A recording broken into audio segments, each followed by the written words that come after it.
Here we got some fine-tuning work being done on an antelope.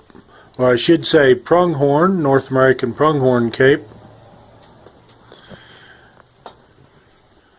Working on the nasal features right now, the nose, the upper part of the muzzle. Working on the lip.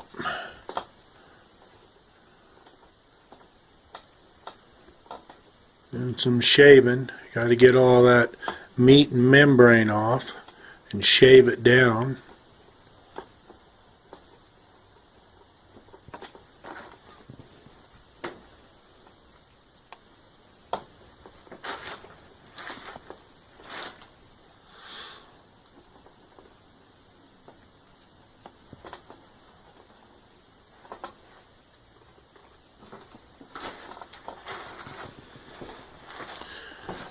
Basically a procedure that's time consuming, and you have to have extreme attention to detail. You probably will nick the skin or cut a couple holes into the skin. This really can't be helped.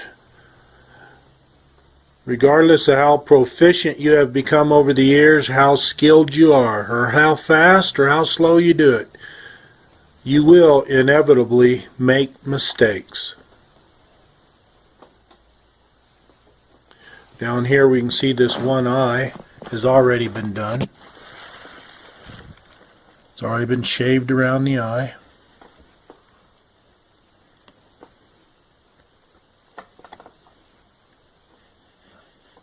Attention to detail is very important. Make sure you don't shave off the eyelashes, or you shave way too thin around that area, and you cause the hair roots to be cut, and then of course the hair will fall out on the opposite side.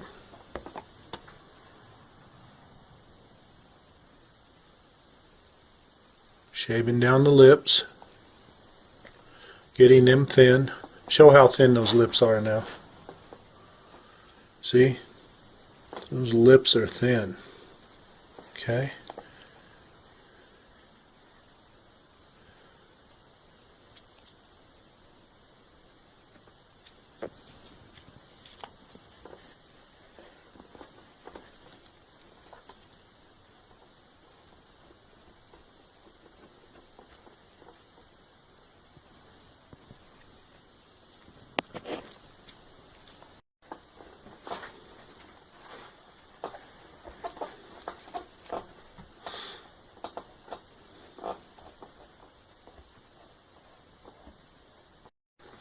Okay, now we're going to work on the nose. We can see the rounded stick that we use. It's coming up through the nasal cavity now.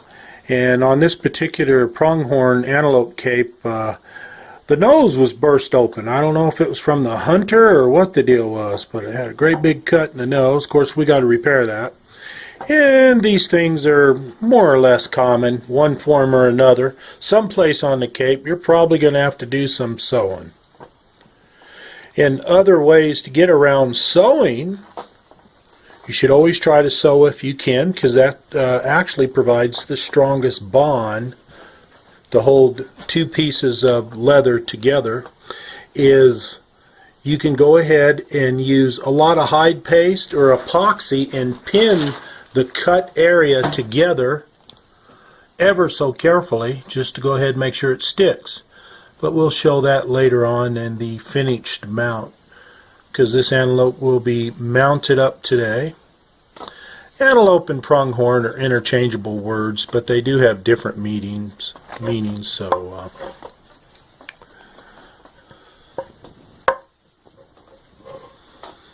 there, one nostril's going up there, and it's being shaved upwards to pare that skin down so it fits over the form.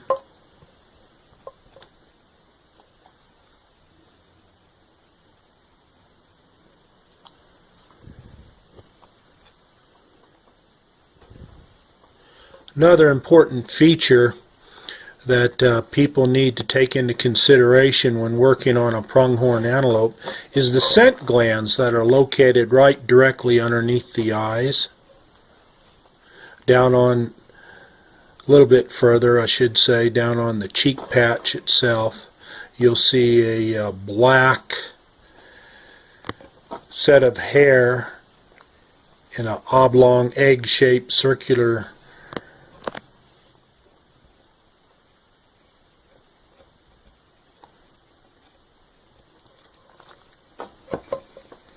working on the other nostril now, paring it down ever so carefully.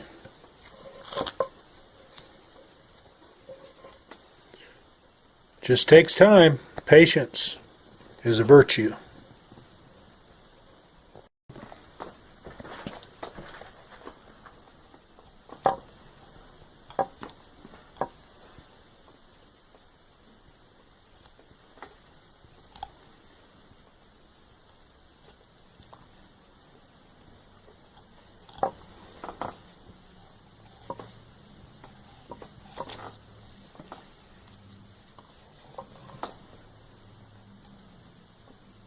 Good example of a little fleshing beam that we use for facial features.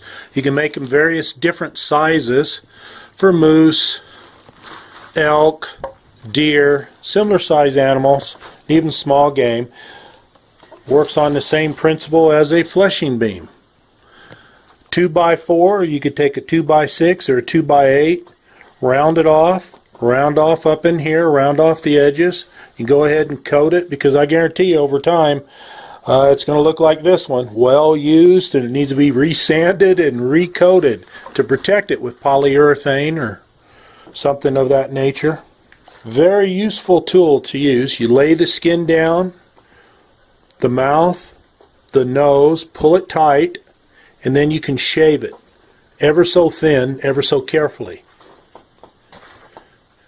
Very useful. Another useful item for facial detail, I like to call it fine tuning, is a simple broom handle, broomstick, round dowel that's been rounded on one end. It's a little bit larger for larger nostrils and eye areas and eye orbits, to the smaller area that's been rounded, smoothed down. Now obviously you're going to nick it and things like that, and you come down every so often, you resand it, get it smooth again.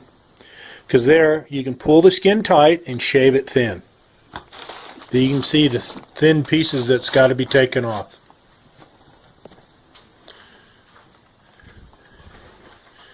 And we'll come back over the skin again and put some more cream tan on it. This has already been cream tan. It's already been shaved on the fleshing machine.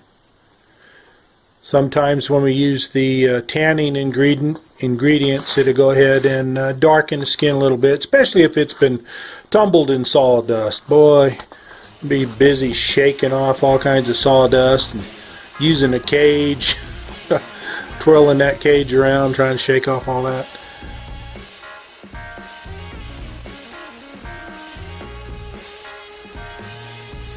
Now here we're looking at the scent glands. There are scent glands that are on all pronghorn, North American pronghorn. Go ahead and flip that over and let's show everybody what the scent glands, where you can locate them at. Right there in the black area underneath the eye. Right there. Alright, let's go back over there. It's a egg-shaped gland. It looks like this, basically, that's got to be cut out of there. I shaved down most of that on the flesh machine, made a couple of nicks, but that's the way it is. I gotta come back and sew those. But then when you're doing the fine tuning, you can come back and look at that gland and make sure you got it all.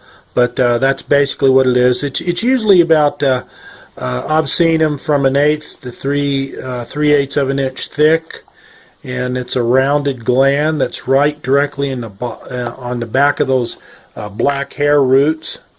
Again, it's shaped like that, egg shaped like, and you just cut that out. You can see it's down in there.